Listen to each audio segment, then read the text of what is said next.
Israel is pumping the Mediterranean Sea uphill, not a little bit uphill. We're talking about lifting billions of gallons of seawater up 800 feet of elevation, across miles of desert, just to dump it into the Dead Sea, the lowest point on Earth. This sounds insane. It sounds impossible. And yet, it's actually happening. Why?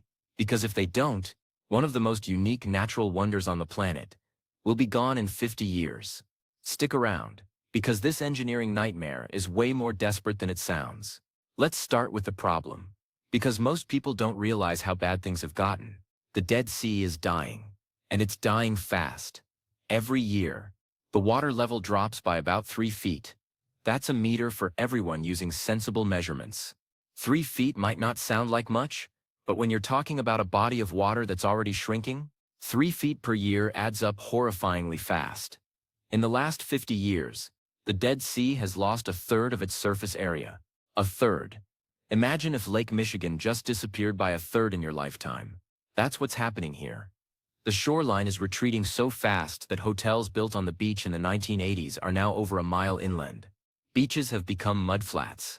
Docks that used to float on water are now sitting on dry land like abandoned monuments to better times. But here's where it gets actually dangerous. It leaves behind something terrifying. Sinkholes, thousands of them.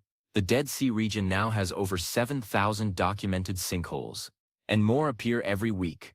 These aren't small holes. We're talking about sinkholes 30 feet deep and 50 feet wide that can swallow cars, buildings, sections of highway.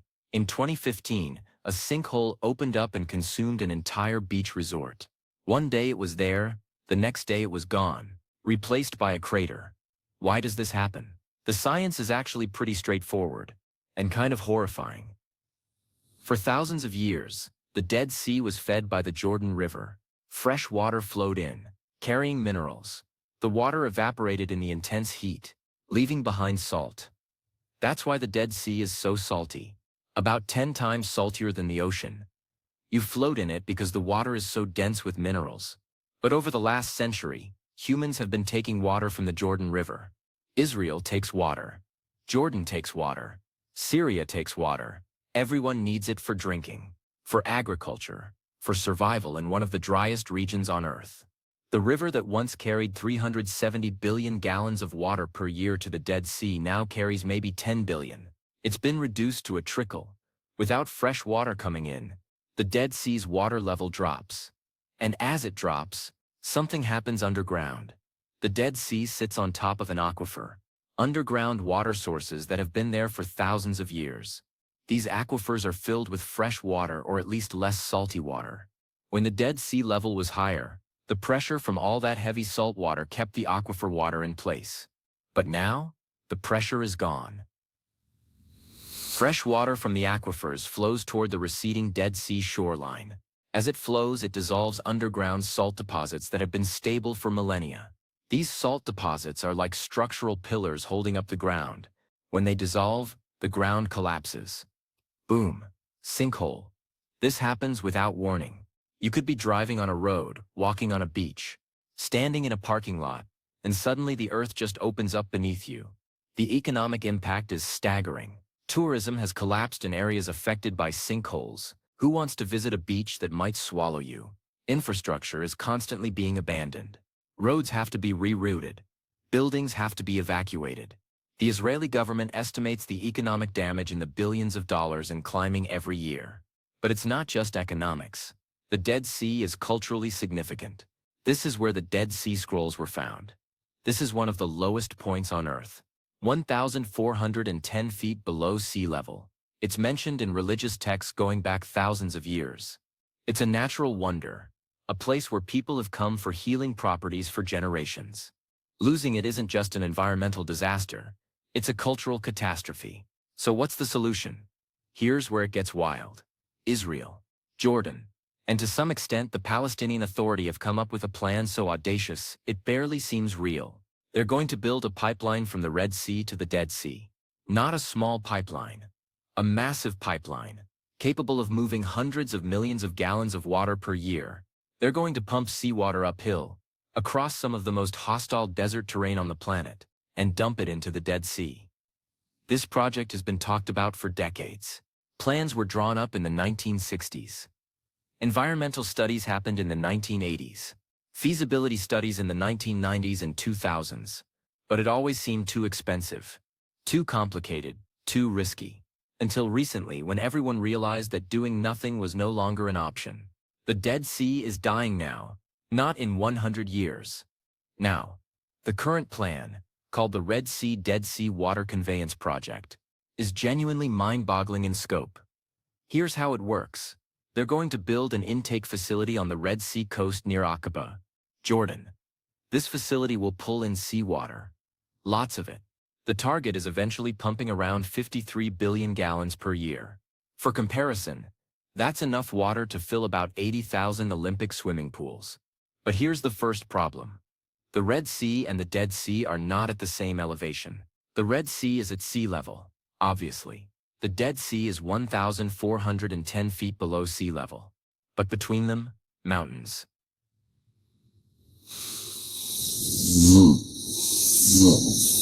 You can't just let water flow downhill here. You have to pump it uphill first. This requires massive pumping stations. We're talking about industrial facilities with pumps powerful enough to move millions of gallons of water per day vertically. The energy requirements are insane. You're fighting gravity with every gallon.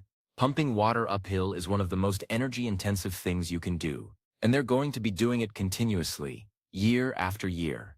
The pipeline itself is another engineering challenge. It has to cross 112 miles of desert, not pleasant desert. This is the Arava Valley, one of the hottest, driest, most inhospitable places on Earth. Summer temperatures regularly hit 120 degrees Fahrenheit. There's almost no rain. The ground alternates between solid rock and loose sand. Building anything here is difficult. Building a pipeline that has to maintain structural integrity while carrying high-pressure water, that's a nightmare. The pipeline has to be buried to protect it from the sun and from potential sabotage. This is the Middle East. Infrastructure is a target, so they're excavating a trench across 112 miles of desert, laying massive pipes, and burying them again. The logistics alone are staggering. Heavy equipment in areas with no roads, water for the construction crews in places with no water, supply chains across hostile terrain. But wait, it gets more complicated. You can't just dump Red Sea water into the Dead Sea. The chemistry doesn't work. Red Sea water is normal seawater, about 3.5% salt, almost 10 times higher. Mix them together, and you get chemical reactions. The water turns cloudy, gypsum crystals form. The entire ecosystem of the Dead Sea, weird and alien as it is, could be destroyed by an influx of the wrong kind of water. So the project includes desalination plants. They're going to take Red Sea water, remove most of the salt, and use the fresh water for drinking and agriculture. The super salty brine left over from desalination, that's what goes to the Dead Sea. This kills two birds with one stone. You get fresh water for people, which Israel and Jordan desperately need, and you get brine to refill the Dead Sea.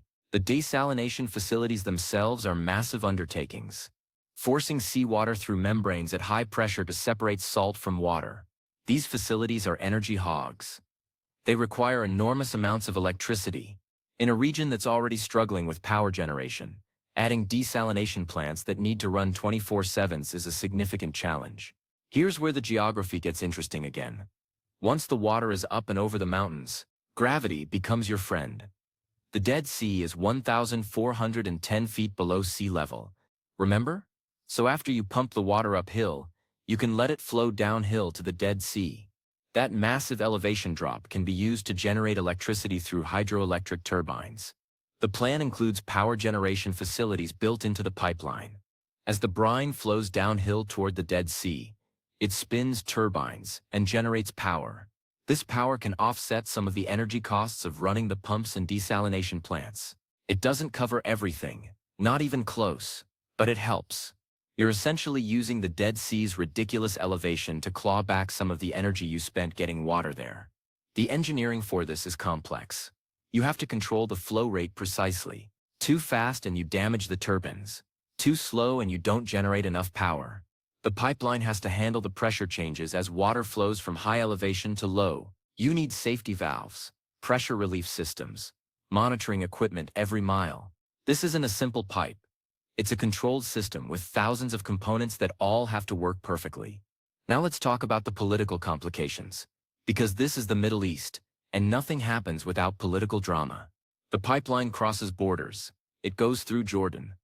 The Dead Sea is shared by Israel, Jordan, and the Palestinian territories. Everyone has to agree. Everyone has to cooperate. In a region where cooperation is often a fantasy, this is a massive diplomatic achievement just to get everyone at the table. The agreements took years to negotiate. Who pays for what? Who controls the water? What happens if there's a conflict? What if one country pulls out? These questions don't have easy answers. The current agreement has the World Bank involved as a neutral party. International funding is covering some of the costs. But trust is thin on the ground, and any political instability could derail the whole thing.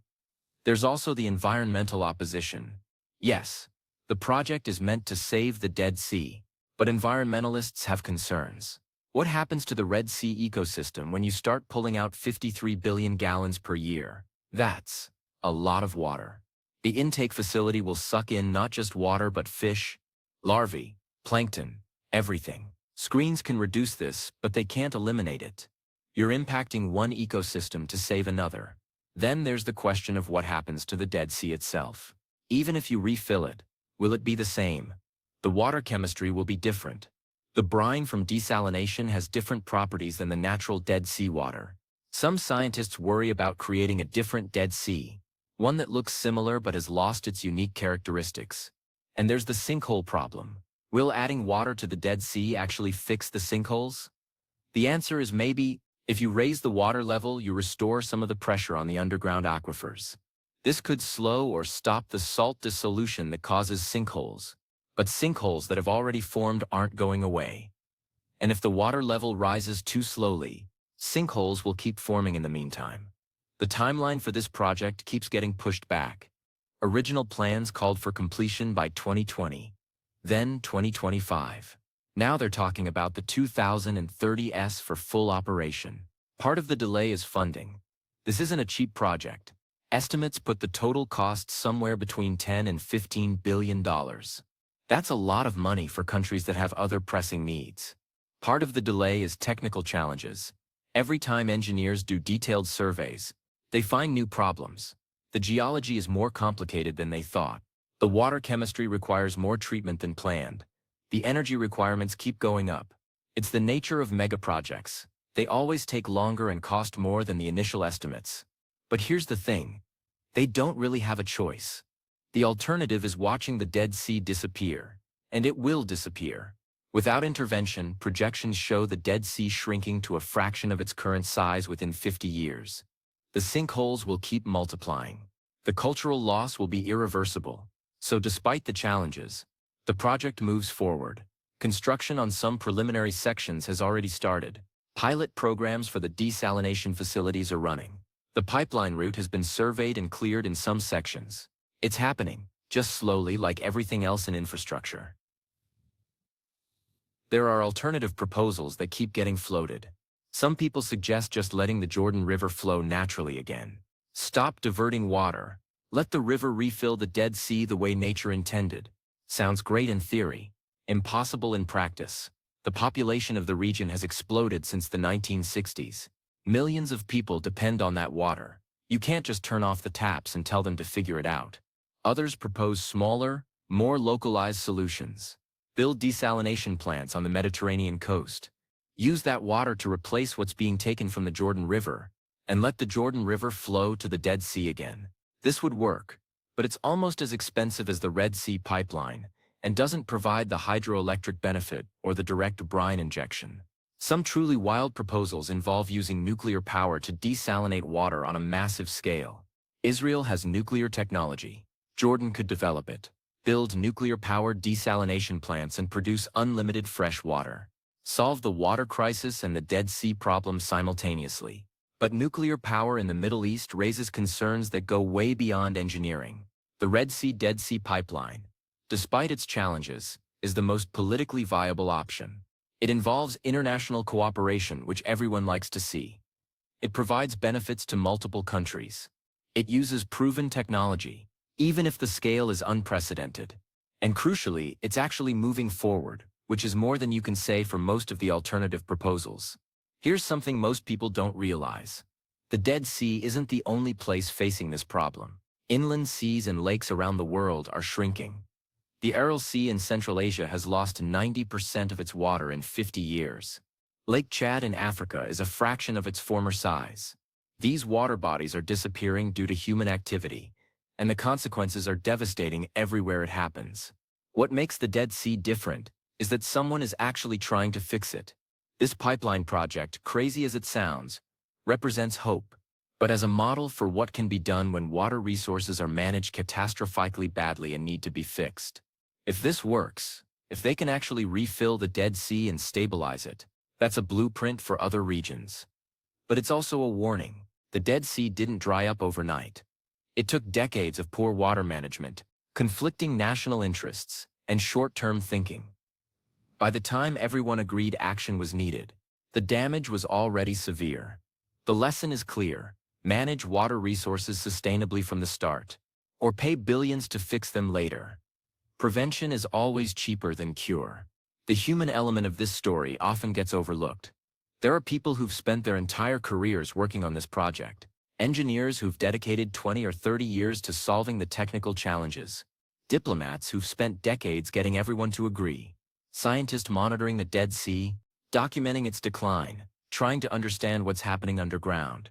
There are also the people who live in the region, farmers along the Jordan River who need water for crops, families in Amman and Jerusalem who need water to drink, communities around the Dead Sea watching their livelihoods disappear as tourism collapses.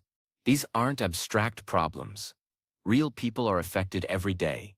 The workers building the pipeline right now, they're out in the desert in 120-degree heat, excavating trenches, welding pipes, building pumping stations. It's brutal work in brutal conditions. They're working on something that won't be finished for years, maybe decades. Most of them won't see the completed project. They're building a future they'll never fully experience. This is a project that spans generations. The people who first proposed it in the 1960s are mostly gone now. The people finishing it haven't been born yet. But everyone involved knows they're part of something bigger than themselves. They're trying to save one of the natural wonders of the world. Will it work? Honestly, nobody knows for sure. The engineering should work. The physics works on paper. The chemistry has been tested. But this is a scale that's never been attempted before. You're manipulating entire ecosystems, moving seas, fighting geography itself. There will be surprises. Some of them will be unpleasant. But the alternative is doing nothing. And doing nothing guarantees the Dead Sea dies. At least this way, there's a chance. Maybe the Dead Sea in 2050 will look different than it did in 1950. Maybe the water chemistry will be slightly off. Maybe there will be unexpected consequences. But it will still exist. People will still be able to float in its waters. The sinkholes will stop multiplying. The cultural heritage will be preserved. That's worth the cost. That's worth the effort. That's worth pumping the sea up a mountain against gravity, as insane as it sounds. Because some things are worth saving, even when it seems impossible. Hit that subscribe button. There's plenty more where this came from.